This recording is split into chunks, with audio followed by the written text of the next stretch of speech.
Welcome students. আজ আমি আলোচনা করব ক্লাস 9-এর ইতিহাসের ষষ্ঠ অধ্যায়ের একটি বিষয়। এই অধ্যায়ে আমি এর আগে তোমাদের ভিডিও দিয়েছি দ্বিতীয় মহাযুদ্ধের কারণ এর উপর একটি ভিডিও, দ্বিতীয় মহাযুদ্ধের ঘটনা এবং বিস্তার সম্পর্কে আর একটি ভিডিও। আজকে দ্বিতীয় মহাযুদ্ধের তোমার ফলাফল, impact of the second world war, এই বিষয়টির উপরে আলোচনা করছি। তোমরা জানো যে দ্বিতীয় মহাযুদ্ধ হয়েছে 1939 সালে শুরু হয়েছে এবং 1945 সালে শেষ হয়েছে। ইতিপূর্বে আর একটা মহাযুদ্ধ হয়েছে, সেটাও তোমরা জানো, প্রথম মহাযুদ্ধ, ফার্স্ট ওয়ার্ল্ড ওয়ার। এই ফার্স্ট ওয়ার্ল্ড ওয়ার হয়েছে 1914 সালে শুরু হয়েছে আর 1918 সালে শেষ হয়েছে। ফার্স্ট ওয়ার্ল্ড ওয়ার হলো একটা ব্যাপক যুদ্ধ, ধ্বংসাত্মক যুদ্ধ, মানব সভ্যতার অনেক ক্ষতি করেছে এমন একটা যুদ্ধ। কিন্তু দ্বিতীয় মহাযুদ্ধ আরও বেশি ব্যাপক, আরও বেশি ধ্বংসাত্মক, আরও বেশি মানব সভ্যতার ধ্বংসকারী একটা যুদ্ধ। তাই এই যুদ্ধ একটা পৃথিবীতে আমরা বলতে পারি যে এটা একটা টোটাল ওয়ার বা সর্বাত্মক যুদ্ধ। এই যুদ্ধে বিশ্বের প্রায় দেশই জড়িয়ে পড়ে প্রত্যক্ষ এবং পরোক্ষভাবে। এই যুদ্ধে বহু মানুষ মারা গেছে, এই যুদ্ধে বহু মানুষ আহত হয়েছে, বহু মানুষ অক্ষম হয়েছে, বহু মানুষ জন্মগ্রহণ করেছে এই যুদ্ধের ফলে, পঙ্গু অবস্থায় জন্মগ্রহণ করেছে।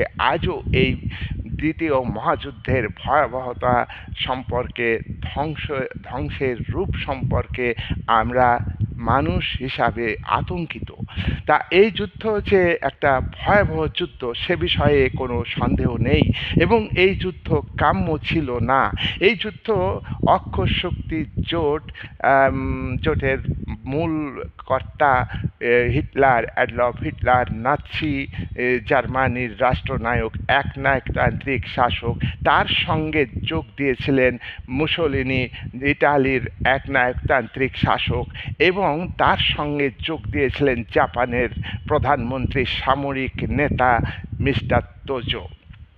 আর অন্যদিকে মিত্র শক্তির জোট এই যুদ্ধকে মোকাবিলা করেছিল ইংল্যান্ড, ফ্রান্স, রাশিয়া, মার্কিন যুক্তরাষ্ট্র শেষ অবধি এই যুদ্ধ যোগ দিয়ে দ্বিতীয় মহাযুদ্ধকে মোকাবিলা করেছে। এবং তোমরা জানবে যে এই যুদ্ধে অক্ষর শক্তি জোটের পতন ঘটেছে। অক্ষর শক্তি জোট প্রথম দিকে এই যুদ্ধে জয়লাভ করতে থাকে এবং শেষ অবধি এই অক্ষর শক্তি জোট মিত্র শক্তির দেশের কাছে হারতে থাকে, পরাজিত হতে থাকে। শেষ পর্যন্ত অক্ষর শক্তির জোট তোমার আত্মসমর্পণ করতে বাধ্য হয়।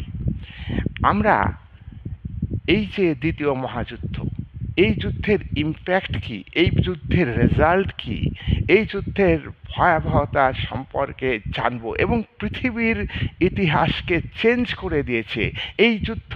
একটা পৃথিবীর আন্তর্জাতিক সম্পর্কের ক্ষেত্রে এবং প্রায় দেশের আভ্যন্তরীণ রাজনৈতিক ক্ষেত্রে যে ব্যাপক পরিবর্তন এনেছে সে সম্পর্কে আমরা পয়েন্ট আকারে আলোচনা করব। 1 নাম্বার পয়েন্ট, দেখো, দ্বিতীয় মহাযুদ্ধের আগে আমরা এবং দ্বিতীয় মহাযুদ্ধের সময় আমরা দেখেছি যে দুটি শক্তি জোট।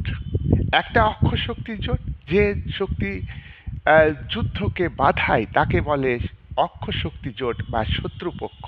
তোমরা জানো রোম, বার্লিন, টোকিও অক্ষর শক্তি জোট। রোম হচ্ছে ইটালির রাজধানী, বার্লিন হলো জার্মানির রাজধানী, আর টোকিও হলো জাপানের রাজধানী। এই 3 শক্তি জোট দ্বিতীয় মহাযুদ্ধে পরাজিত হয়েছে, ধূলিসাৎ হয়ে গেছে। এই 3টি শক্তি দ্বিতীয় মহাযুদ্ধের আগে পৃথিবীর রাজনীতিতে মোটামুটিভাবে একটা প্রভাব বিস্তার করেছিল। যে ইটালি একটা সংকটের জায়গায় ছিল, রাজনৈতিক অস্থিরতার জায়গায় ছিল, অর্থনৈতিক দিক থেকে ভুগছিল, সেই ইটালিও কিন্তু একটা প্রথম সারির শক্তিতে পরিণত হয়েছিল। এবং জাপানকেও আমরা দেখব সামরিক নেতার নেতৃত্বে, মিস্টার তোজোর নেতৃত্বে জাপান একটা শক্তিশালী দেশে পরিণত হয়েছিল। আর আমরা দেখব হিটলার যে জার্মানিকে অর্থনৈতিক দিক থেকে পঙ্গু করে দিয়েছিল, মিত্র শক্তিবর্গ ভার্সাই চুক্তি চাপিয়ে দিয়ে তার অর্থনৈতিক অবস্থা এবং তার যে রাজনৈতিক অবস্থা, সামরিক অবস্থা ভেঙে চুরমার করে মাটির সঙ্গে মিশিয়ে দিয়েছিল, সেই জার্মানি হিটলারের নেতৃত্বে 1933-34 সালে তিনি যখন এক নায়কে পরিণত হয়েছেন, তখন 5 বছরের মধ্যে অর্থাৎ 1934 থেকে 1939 এই সময়ের মধ্যে একটা প্রথম সারির শক্তিতে পরিণত হয়েছে।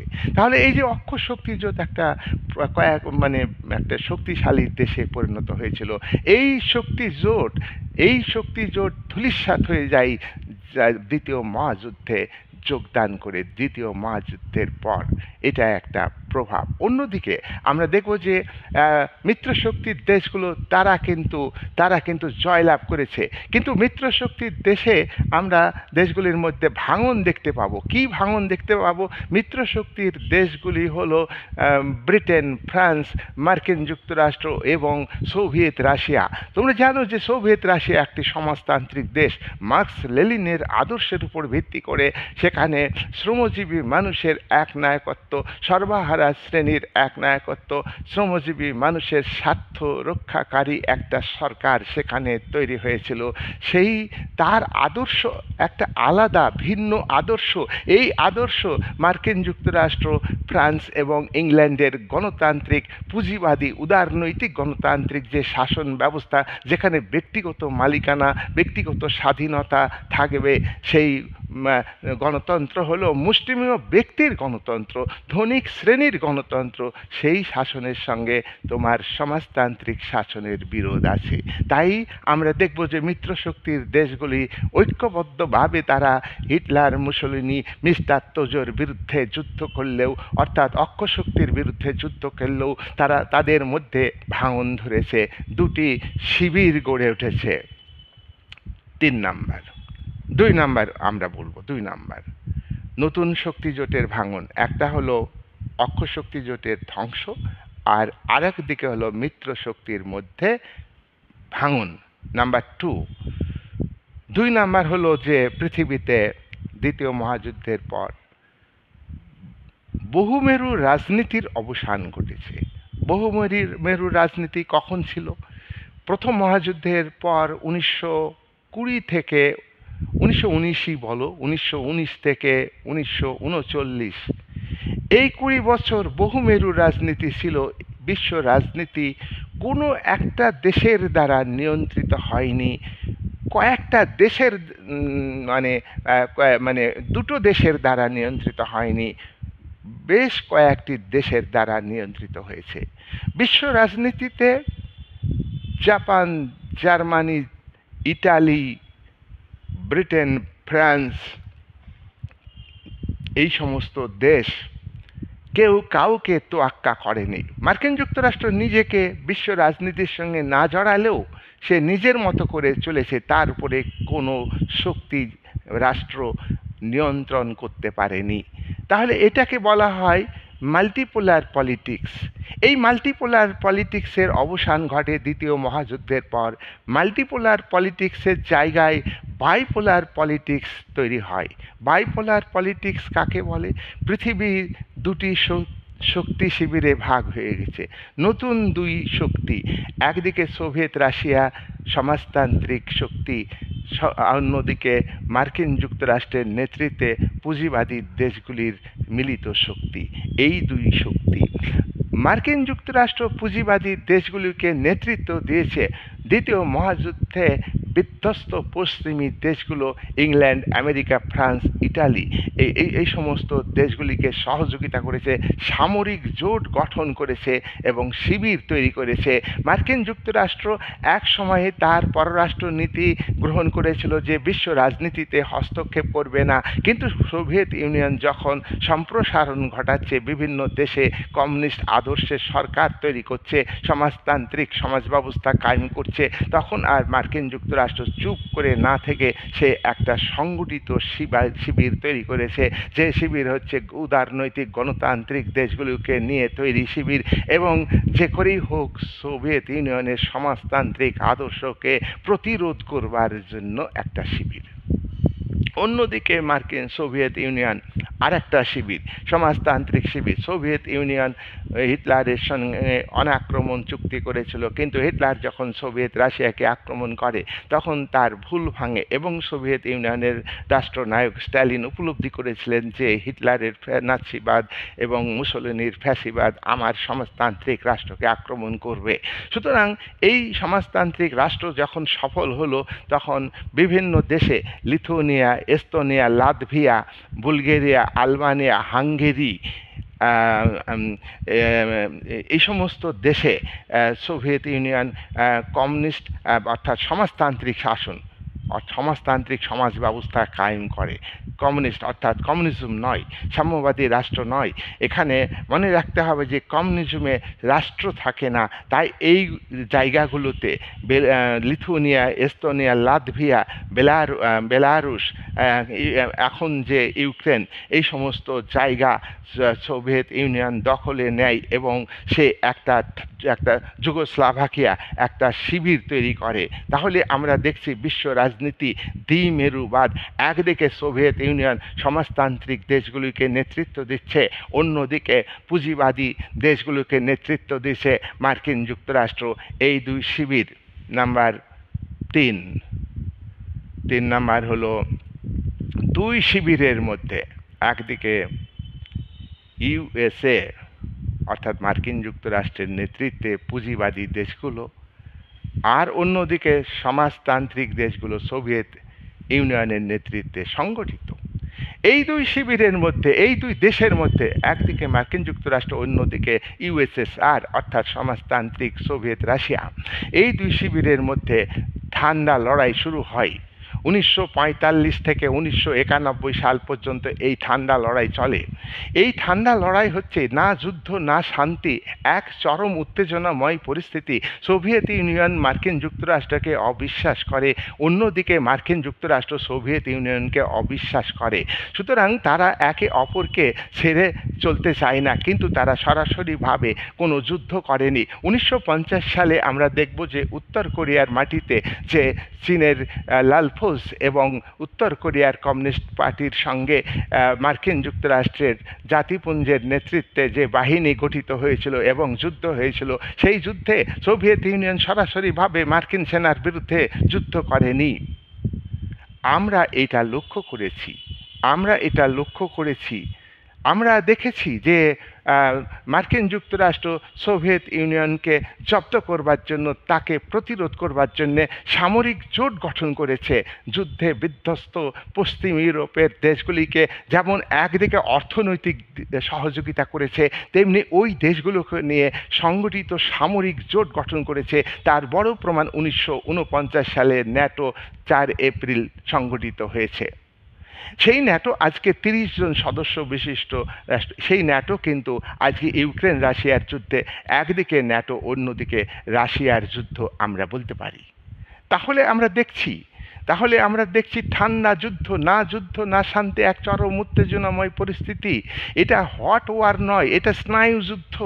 একদিকে পৃথিবীর যে কোনো ঘটনা, যে কোনো আন্দোলন, কোনো স্বাধীনতা আন্দোলন, একদিকে সোভিয়েত ইউনিয়ন, অন্যদিকে মার্কিন যুক্তরাষ্ট্র, এটাকে বলা হয় ঠান্ডা যুদ্ধ। আর এই ঠান্ডা যুদ্ধের অবসান ঘটেছে সোভিয়েত ইউনিয়নের পতনের পর 1991 সালে। তবে এখনও কিন্তু ঠান্ডা যুদ্ধ অন্যভাবে চলছে, একদিকে মার্কিন যুক্তরাষ্ট্র, অন্যদিকে হচ্ছে রাশিয়া। 4 নাম্বার পয়েন্ট শক্তি সাম্যের পরিবর্তন। যে ব্যালেন্স ছিল পৃথিবীতে, একটা ব্যালেন্স হচ্ছে বহুকেন্দ্রিক রাজনীতি। বিশ্বের কয়েকটা শক্তিশালী দেশ, তারা কেউ কাউকে তোয়াক্কা করতো না। বিশ্ব রাজনীতিতে তাদের কোনো কোনো একটা শক্তি বা দুটো শক্তি আধিপত্য বিস্তার করতে পারেনি। জাপান, জার্মান, ইটালি, মার্কিন যুক্তরাষ্ট্র, ফ্রান্স এবং রাশিয়া, এই দেশগুলো প্রায় সমপর্যায়ের শক্তিশালী দেশ ছিল। ওয়ার্ল্ড পলিটিক্সে এদের কোনো এক শক্তির আধিপত্য দেখিনি। আর মার্কিন যুক্তরাষ্ট্র তো তার পররাষ্ট্র নীতিতেই ছিল যে আমরা ওয়ার্ল্ড পলিটিক্সে নিজেকে যুক্ত করব না। এই যে ব্যালেন্স অফ পাওয়ার ছিল গোটা ওয়ার্ল্ডে, বিশ্ব রাজনীতিতে, সেই ব্যালেন্স অফ পাওয়ারের পরিবর্তন এসে ওয়ার্ল্ড পলিটিক্স দুটো মেরুতে ভাগ হয়ে গেল। একদিকে মস্কো, সোভিয়েত ইউনিয়নের রাশিয়া মস্কো বা সোভিয়েত ইউনিয়ন নেতৃত্ব দিচ্ছে সমাজতান্ত্রিক দেশগুলিকে, অন্যদিকে মার্কিন যুক্তরাষ্ট্র পুঁজিবাদী দেশগুলিকে নেতৃত্ব দিচ্ছে। বিশ্ব প্রায় দুটি শক্তি শিবিরে ভাগ হয়ে গেছে, বিশ্ব প্রায় দুটি শত্রু শিবিরে ভাগ হয়ে গেছে। এইভাবে ব্যালেন্স অফ পাওয়ার। আবার অন্যদিকে আমরা দেখব জোট নিরপেক্ষ আন্দোলনের উদ্ভব ঘটেছে। তাহলে ব্যালেন্স অফ পাওয়ারের পরিবর্তন হলো, শক্তি সাম্যের পরিবর্তন হলো। হ্যাঁ, বিশ্ব রাজনীতি, আন্তর্জাতিক সম্পর্ক সবসময় চেঞ্জেবল। নাম্বার 5 নাম্বার পয়েন্ট, দ্বিতীয় মহাযুদ্ধের ফলাফলের হিসাবে আমরা দেখব দ্বিতীয় মহাযুদ্ধের ফলাফল সুদূর প্রসারী, ব্যাপক পরিবর্তন আনে এই মহাযুদ্ধ। তৃতীয় বিশ্বের উদ্ভব। দেখো, দ্বিতীয় মহাযুদ্ধের পর বিশ্বে বহু ভূখণ্ড উপনিবেশিক শক্তির বিরুদ্ধে লড়াই করে স্বাধীনতা লাভ করেছে। কিন্তু এই সদ্য স্বাধীন দেশগুলো, তাদের দারিদ্রতা আছে, তাদের দেশে নিরক্ষরতা আছে, অধিকাংশ মানুষ অজ্ঞ, অসচেতন, তাদের প্রাকৃতিক সম্পদের অভাব আছে, যেটুকু আছে সেটুকু ব্যবহার করবার মতো কারিগরি বিদ্যা নেই, কারিগরি কৌশল তাদের হাতে নেই। তারা অর্থনৈতিক দিক থেকে জর্জরিত, কারণ দীর্ঘদিন তাদের উপরে উপনিবেশ ছিল, শোষণ করেছে উপনিবেশিক শক্তি। যেমন ভারতবর্ষের উপর উপনিবেশিক শক্তি, ব্রিটিশ শক্তি শাসন ছিল 190 বছর। ভারতের অর্থনৈতিক অবস্থা খারাপ স্বাধীনতা লাভ করলেও। তোমরা জেনে রাখো, 1945 থেকে 1960 এই সময়ের মধ্যে প্রায় 40টারও বেশি দেশ স্বাধীনতা লাভ করেছে। এই সমস্ত দেশ, এবং 1961 থেকে 1970 এই সময়ে, অর্থাৎ এই 10 বছরে আফ্রিকার 31টা দেশ স্বাধীনতা লাভ করেছে। তারা ছিল পরাধীন। এই দেশগুলোকে বলা হয় তৃতীয় বিশ্বের দেশ। এদের অর্থনৈতিক সংকট ব্যাপক, এরা ঋণ নিতে বাধ্য, IMF থেকে ঋণ নিতে বাধ্য। যে IMF হচ্ছে একটা অর্থনৈতিক সংস্থা জাতিপুঞ্জের। আমি আলাদা ভিডিও দিয়েছি, তোমরা দেখছো। বিশ্ব ব্যাংক থেকে ঋণ নিচ্ছে, সেই ঋণের ভার এই তৃতীয় বিশ্বের দেশগুলো বহন করতে পারছে না। তাদের ঋণ পরিশোধ করতে ঋণ নিতে হয়। এমনও দেশগুলো হচ্ছে দারিদ্র্যের দুষ্ট চক্রে আবদ্ধ। এই দেশের জাতীয় আয় কম থাকার ফলে মানুষের মাথাপিছু আয় কম থাকার ফলে তাদের সঞ্চয় কম, আর তাদের সঞ্চয় কম থাকার ফলে তারা সেই দেশের সরকার এবং সেই দেশের কোম্পানি বিনিয়োগ করতে পারে না। আর বিনিয়োগ কম মানে উৎপাদন কম, আর উৎপাদন কম মানে জাতীয় উৎপাদন কম, জাতীয় উৎপাদন কম মানে জাতীয় আয় কম, জাতীয় আয় কম মানে মাথাপিছু। এইভাবে দারিদ্র্যের দুষ্ট চক্রের মধ্যে তৃতীয় বিশ্বের দেশগুলো রয়েছে। তৃতীয় বিশ্বের দেশের উদ্ভব হয়েছে এই দ্বিতীয় মহাযুদ্ধের ফলে। দেশ স্বাধীনতা পেয়েছে, এটা একটা পজিটিভ দিক, কিন্তু এরা অর্থনৈতিক দিক থেকে জর্জরিত, শোষিত, বঞ্চিত।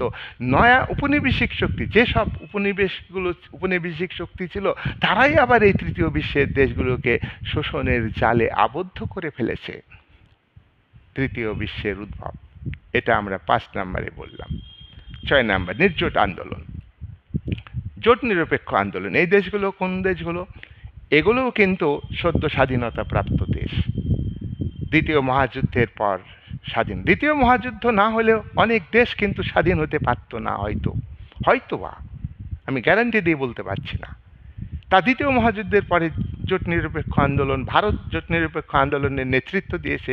সদ্য স্বাধীনতা প্রাপ্ত দেশ, 1945 সালে দ্বিতীয় মহাযুদ্ধ শেষ হয়েছে, 1947 সালে ভারত স্বাধীনতা লাভ করেছে, 15ই আগস্ট। পাকিস্তান স্বাধীনতা লাভ করেছে, ইন্দোনেশিয়া স্বাধীনতা লাভ করেছে এই খুব অল্প সময়ের মধ্যে। চীন স্বাধীনতা লাভ করেছে, গণপ্রজাতান্ত্রিক চীন প্রতিষ্ঠিত হয়েছে।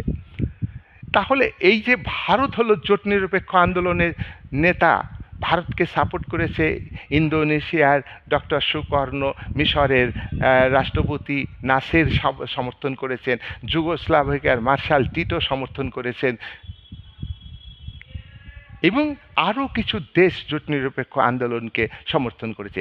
এরা এরা এরা এরা নয়া উপনিবেশবাদের বিরুদ্ধে আন্দোলন করতে চায়, এরা নয়া সাম্রাজ্যবাদের বিরুদ্ধে আন্দোলন করতে চায়, এরা পৃথিবীর যেসব ভূখণ্ডে পরাধীন মানুষ রয়েছে তাদের যে স্বাধীনতার সংগ্রাম, জাতীয় মুক্তি আন্দোলন, তাকে সমর্থন করতে চায়। এমন দেশই হচ্ছে জোট নিরপেক্ষ দেশের আন্দোলন। এরা এরা সোভিয়েত ইউনিয়নের শিবিরে যোগ দিতে চায়নি, যোগ দেয়নি। কারণ হচ্ছে সোভিয়েত ইউনিয়নে যোগ দিলে তার মার্কিন যুক্তরাষ্ট্রের শিবির, অর্থাৎ মার্কিন যুক্তরাষ্ট্র অর্থনৈতিক সাহায্য করবে না। অন্যদিকে মার্কিন যুক্তরাষ্ট্রে যোগ দিলে সোভিয়েত ইউনিয়ন সাহায্য করবে না। বুঝতে পেরেছ? তাহলে আমরা এই জোট নিরপেক্ষ আন্দোলন একটা বৃহৎ, তবে জোট নিরপেক্ষ আন্দোলন 1991 সালে সোভিয়েত ইউনিয়নের অবসানের পর, ঠান্ডা যুদ্ধের অবসানের পর, দ্বিমেরুবাদ রাজনীতির অবসানের পর সেই অর্থে জোট নিরপেক্ষ আন্দোলন নেই। তবে ভারত জাতীয় মুক্তি আন্দোলনকে এখনও সাপোর্ট করে, ভারত নয়া উপনিবেশবাদের বিরোধিতা করে, নয়া সাম্রাজ্যবাদের বিরোধিতা করে। সুতরাং এই অর্থে জোট নিরপেক্ষ আন্দোলনের প্রাসঙ্গিকতা আছে। কিন্তু যে দ্বিমেরুবাদ, যে দুটি শিবিরে ভাগ হয়েছে, দুটি শিবিরের মধ্যে যে ঠান্ডা যুদ্ধ চলেছে দীর্ঘদিন ধরে, সেটাকে মোকাবেলা করবার জন্য তার বাইরে থেকে যে আন্দোলন, সেই অর্থে কিন্তু জোট নিরপেক্ষ আন্দোলন আজকে নেই। 7 নম্বর পয়েন্ট, দ্বিতীয় মহাযুদ্ধের ফলেই ইউএনও তৈরি হয়েছে।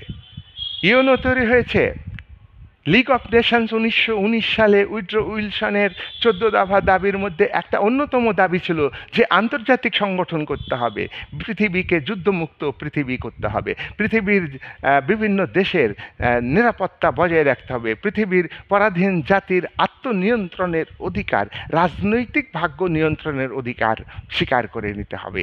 তার জন্য একটা আন্তর্জাতিক সংগঠন করে দরকার। পৃথিবীতে যেন মানুষ আর প্রথম মহাযুদ্ধের মতো যুদ্ধ না দেখে, তাই নিরস্ত্রীকরণ প্রক্রিয়া করতে হবে। এর কারণে লিগ অফ নেশন, সেই লিগ অফ নেশন কিন্তু ব্যর্থ হয়েছে। তার বড় প্রমাণ হচ্ছে 1939 সালে হিটলার যখন পোল্যান্ড আক্রমণ করলেন, তার সঙ্গে সঙ্গে পোল্যান্ডকে সাপোর্ট করলো ইংল্যান্ড এবং ফ্রান্স। দ্বিতীয় মহাযুদ্ধের দামামা বেঁধে গেছে। এই দ্বিতীয় মহাযুদ্ধের মধ্যেই একদিকে যুদ্ধ চলছে, একদিকে পারস্পরিক বিদ্বেষ চলছে, একটা অরাজকতা গোটা ওয়ার্ল্ডে চলছে। ঠিক সেই রকম মুহূর্তে, সেই পরিস্থিতিতে 1941 সালে আমরা দেখেছি উইড্রো উইলসন, রুজভেল্ট, মার্কিন প্রেসিডেন্ট রুজভেল্ট, একদিকে মার্কিন প্রেসিডেন্ট রুজভেল্ট, অন্যদিকে ব্রিটেনের প্রধানমন্ত্রী উইনস্টন চার্চিল, দুজনের মধ্যে চুক্তি হয়েছে, আটলান্টিক সনদ একে বলা হয়। তারপরে আমরা লক্ষ্য করেছি তেহরান সম্মেলন হয়েছে, আমরা লক্ষ্য করেছি ওয়াশিংটনে সম্মেলন হয়েছে, বিশ্ব শান্তি প্রতিষ্ঠার জন্য একটা আন্তর্জাতিক সংগঠন গড়ে তুলতে হবে। আমরা লক্ষ্য করেছি লন্ডনে কনফারেন্স হয়েছে, আমরা লক্ষ্য করেছি মস্কোতে কনফারেন্স হয়েছে। শেষ পর্যন্ত সান ফ্রান্সিসকো সম্মেলনে 50টা দেশ মিলিত হয়ে সনদ তৈরি করে তাতে 51টা দেশ সই করে একটা আন্তর্জাতিক সংগঠন ইউএনও, ইউনাইটেড নেশনস অর্গানাইজেশন তৈরি হয়েছে।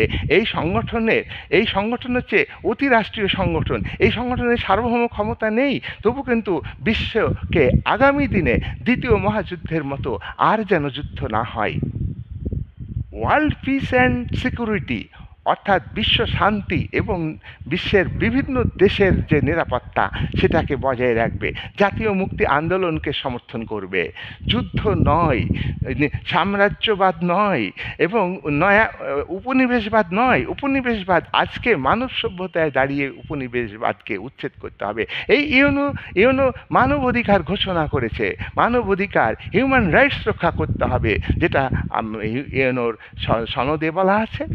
ইউনোর ন্যাশনাল জেনারেল অ্যাসেম্বলির মিটিংয়ে সিদ্ধান্ত হয়েছে 1948 সালে 10ই ডিসেম্বর এই দিনটাকে মানবাধিকার দিবস হিসাবে পালন করা হয়। এমনও প্রতিষ্ঠান যেটা 1945 সালে 24শে অক্টোবর প্রতিষ্ঠিত হয়েছে ইউনো, এটা দ্বিতীয় মহাযুদ্ধ হয়েছে বলেই হয়েছে, এবং 24শে অক্টোবর দিনটাকে প্রতি বছর ইউনো অর্থাৎ জাতিপুঞ্জ দিবস হিসাবে পালন করা হয় এবং করা হচ্ছে, প্রতি বছরই করা হচ্ছে। নেক্সট হচ্ছে 8 নাম্বার পয়েন্ট। 8 নাম্বার পয়েন্ট হচ্ছে দ্বিতীয় মহাযুদ্ধের ব্যাপকতা সম্পর্কে তোমরা উপলব্ধি করতে পারবে। এই যুদ্ধে পরমাণু বোমা ব্যবহার হয়েছে, এই যুদ্ধে পরমাণু বোমা ব্যবহার হয়েছে। আর এই যুদ্ধের পর 1945 সালে হিরোশিমাতে 6ই আগস্ট মার্কিন যুক্তরাষ্ট্র বোমা ফেলেছে, না হিরোশিমাতে, জাপানের হিরোশিমাতে, 9ই আগস্ট নাগাসাকিতে বোমা ফেলেছে। 1 লক্ষেরও বেশি মানুষ মারা গেছে, কয়েক লক্ষ মানুষ পঙ্গু হয়ে গেছে এবং আহত হয়েছে। আর জেনারেশন টু জেনারেশন সন্তান প্রসব করে পঙ্গু অবস্থায়। সেই যুদ্ধের ভয়াবহতার কথা বিশ্ববাসী ভুলেনি, জাপানের মানুষ তো ভুলবেই না, পাশাপাশি বিশ্বের জনগণ ভুলতে পারবে না। সেই দিক থেকে তোমার এটা এত অমানবিক একটা অস্ত্র, যেটা পরবর্তীকালে আমরা দেখেছি মার্কিন যুক্তরাষ্ট্র ন্যাটো তৈরি করেছে সামরিক অস্ত্র বৃদ্ধি করবার জন্য, সামরিক জোট সোভিয়েত ইউনিয়নকে ঘিরে ধরার জন্য, সেন্টো সিয়াটো সোভিয়েত ইউনিয়নকে জব্দ করবার জন্য। অন্যদিকে সোভিয়েত ইউনিয়নও কিন্তু ওয়ারশো চুক্তি করেছে, সামরিক জোট তৈরি করেছে। মার্কিন যুক্তরাষ্ট্র অর্থনৈতিক সংগঠন, তার আন্তর্জাতিক অর্থ ভাণ্ডার তৈরি করছে, বিশ্ব ব্যাংকে তার টাকা বেশি, সে অর্থনৈতিক দিক থেকে দুর্বল দেশগুলোকে যেমন শোষণ করছে, তেমনি তার অস্ত্র ভাণ্ডার বৃদ্ধি করে অস্ত্র বিক্রি করছে নতুনভাবে স্বীকৃতি নিয়ে। ইউনোর সনদে বলা নেই, তা শুনতে কিন্তু ইউনোকে এরা ব্যবহার করছে নতুন কৌশলে। তাই দ্বিতীয় মহাযুদ্ধ তাই সামরিক জোট গঠনের পরিবেশ তৈরি করে দিয়েছে। একদিকে মার্কিন যুক্তরাষ্ট্রের নীতি এবং বিভিন্ন দেশ, আমরা দেখব শুধু 1945 সালে সেই পরমাণু বোমা মার্কিন যুক্তরাষ্ট্র আবিষ্কার করেছিল। পরবর্তীকালে আমরা 1949 সালে দেখব যে সোভিয়েত ইউনিয়ন পরমাণু বোমা আবিষ্কার করেছে। 1952 সালে মার্কিন যুক্তরাষ্ট্র হাইড্রোজেন বোমা বানিয়েছে। 1953 সালে পরের বছরই সোভিয়েত ইউনিয়ন হাইড্রোজেন বোমা তৈরি করেছে। আজকে প্রতিযোগিতা, অস্ত্র প্রতিযোগিতা চলছে। দ্বিতীয় মহাযুদ্ধের পরে যে ইউনো তৈরি হয়েছে সেখানে নীরব দর্শকের ভূমিকা পালন করছে। যাই হোক, 9 নাম্বার অনেক স্বাধীন রাষ্ট্রের উদ্ভব হয়েছে, অনেক স্বাধীন রাষ্ট্রের উদ্ভব হয়েছে। দ্বিতীয় মহাযুদ্ধ না হলে ভারতেও হয়তো স্বাধীনতা পেত না। তার মধ্যে তোমরা জানো যে আন্ডারস্ট্যান্ডিংয়ের মাধ্যমে ব্রিটিশ সাম্রাজ্যবাদী শক্তি গভর্নমেন্টের সঙ্গে ভারতের জাতীয়তাবাদী নেতারা, ভারতের স্বাধীনতা সংগ্রামী মানুষ যারা আমরা জানি জাতীয় কংগ্রেসকে, সেই কংগ্রেস কিন্তু আন্ডারস্ট্যান্ডিং করে ব্রিটিশ সাম্রাজ্যবাদী শক্তির কাছ থেকে ভারতের স্বাধীনতা নিয়েছে। তাহলে দ্বিতীয় মহাযুদ্ধের ফসল এটা দ্বিতীয় মহাযুদ্ধের ফসল। ভারতের স্বাধীনতা আন্দোলনের নেতৃত্ব যে বিপ্লবী শক্তি ভারতবর্ষে ছিল তাকে কোনো গুরুত্বই দেয়নি কেউ, এবং সশস্ত্র লড়াইকে ভারতের স্বাধীনতা আন্দোলনের নেতৃত্ব যারা দিয়েছেন, গান্ধীজি, জওহরলাল নেহরু, সর্দার বল্লভভাই প্যাটেল, এরা কিন্তু সশস্ত্র লড়াইকে উপহাস করেছে। গান্ধীজির কোনো কষ্ট হয়নি বিপ্লবীদের যখন ফাঁসি দিয়েছে, বিপ্লবীদের উপর যখন অত্যাচার করেছে। সুতরাং আমরা বলতে পারি সেকেন্ড ওয়ার্ল্ড ওয়ার যদি না হতো তাহলে হয়তো ভারত স্বাধীন হতো না। তাই আমরা এটা ইতিহাস 1945 থেকে 1960 এই 15 বছরে 40টারও বেশি দেশ স্বাধীনতা লাভ করেছে। তার মধ্যে ভারত, পাকিস্তান ইত্যাদি, ইন্দোনেশিয়া এই সমস্ত আছেই। আর আমরা দেখব যে আফ্রিকা মহাদেশের 10 বছরে 31টা দেশ স্বাধীনতা লাভ করেছে। দ্বিতীয় মহাযুদ্ধ অনেক পরিবর্তন এনেছে, নতুন স্বাধীন রাষ্ট্রের উদ্ভব ঘটেছে। কিন্তু এই সমস্ত রাষ্ট্রগুলি অর্থনৈতিক দিক থেকে পরাধীন। এদের উপর পুরাতন উপনিবেশিক শক্তি, পুরাতন সাম্রাজ্যবাদী শক্তি, তারা নতুনভাবে সাম্রাজ্যবাদী শক্তিরা নয়া সাম্রাজ্যবাদ কায়েম করেছে, আর নতুনভাবে উপনিবেশিক শক্তিরা নতুনভাবে নয়া উপনিবেশবাদ কায়েম করেছে। তার বিরুদ্ধে লড়াই চলছে। তৃতীয় বিশ্বের দেশগুলো লড়াই করেছে। আমাদের ভারতবর্ষের, আমাদের জোট নিরপেক্ষ আন্দোলনের নেতা হিসাবে ভারতবর্ষ লড়াই করেছে। নেক্সট হচ্ছে 10 নাম্বার, ধ্বংসমূলক প্রভাব। কি ভয়াবহ যুদ্ধ! 65 কোটি লোক এই যুদ্ধে জড়িয়ে পড়ে প্রত্যক্ষ পরোক্ষভাবে। 13 কোটি লোক মারা যায়। 13 কোটি লোক মারা যায়। ক্ষত সৃষ্টি হয়েছিল। আর সরাসরি যুদ্ধ করতে গিয়ে প্রাণ দিয়েছে সেনারা 4 কোটি, সরাসরি যুদ্ধ করতে গিয়ে। আমরা দেখব আহত হয়েছে 22 কোটি মানুষ, আহত হয়েছে 22 কোটি মানুষ। 70 লাখ মানুষ অক্ষম হয়ে গেছে, পা কাটা গেছে, হাত কাটা গেছে, অক্ষম, কাজ করতে পারে না। 70 লাখ মানুষ। USA, United state of America যুদ্ধ থেকে তো দূরে থাকার চেষ্টা করেছে, কিন্তু থাকতে পারেনি। তার পার্ল হারবার বন্দরকে যখন জাপান মুহুর্মুহু আক্রমণ করে ধ্বংস করে দিয়েছিল, তখন তার দেওয়ালে পিঠ থেকে গিয়েছিল। তখন সে যুদ্ধ করতে বাধ্য হয়েছে। আর সে যে ভয়ঙ্কর রূপ ধারণ করেছে পরমাণু বোমা ফেলে জাপানের উপর, সে কথা আজও মানুষ ভুলতে পারেনি, ভুলবে না, কোনোদিনই ভুলবে না। তবু ইউএসএতে ক্ষতি কম হয়েছে, ইউকের মানুষ কম মারা গেছে। ইউনাইটেড কিংডম, যুক্তরাজ্য, বাংলা তোমাদের বইয়ে লেখা আছে যুক্তরাজ্য। আর আমরা দেখব পোল্যান্ডে, ছোট্ট দেশ, 60 লোক মারা গেছে। জার্মানিতে 40 লাখ লোক মারা গেছে। জাপানে 20 লাখ লোক মারা গেছে। ভয়ঙ্কর এই যুদ্ধ। 11 নম্বর পয়েন্ট, উগ্র জাতীয়তাবাদ। এই যুদ্ধের মধ্যে দিয়ে এই যে অ্যাগ্রেসিভ মানসিকতা, আজকে আমরা কথা বলতে পারি জাপানের মানুষের মধ্যে উগ্র জাতীয়তাবাদ সৃষ্টি করেছিলেন কে? হিটলার, তার নাজি পার্টি। ইটালির মানুষের মধ্যে উগ্র জাতীয়তাবাদ সৃষ্টি করেছিলেন কে? মুসোলিনি, ইটালির মানুষের মধ্যে। আর জাপানের মানুষের মধ্যে উগ্র জাতীয়তাবাদ সৃষ্টি করেছিলেন কে? মিস্টার তোজো। আমরা ফার্স্ট ওয়ার্ল্ড ওয়ারের আগে দেখেছি যেভাবে উগ্র জাতীয়তাবাদ কি? নিজের দেশকে ভালোবাসো, অন্য দেশকে ঘৃণা করো। নিজের দেশের ভাষা, সংস্কৃতি, ঐতিহ্য, কালচার ভালো, খুব ভালো। তো ভালো হলে ভালো ভাবো, কিন্তু অন্য দেশের ভালোটাকে কেন ছোট করব? আর অন্য জাতিকে কেন ছোট করব? এই যে অন্য জাতিকে ছোট করা, উগ্র জাতীয়তাবাদ, এটা যুদ্ধ সৃষ্টিকারী একটা প্রবণতা, ফিলিংস। এই ফিলিংসটা তৈরি করে শাসক শ্রেণী, এক একটা দেশের শাসক শ্রেণী। একনায়কতান্ত্রিক সরকারে তো তৈরি হবেই।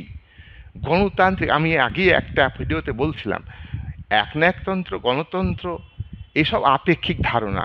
আজকে গণতান্ত্রিক সরকারে গণতন্ত্রের আড়ালে স্বৈরতন্ত্র কায়েম হয়, গণতন্ত্রের আড়ালে অমানবিক কাজ হয়।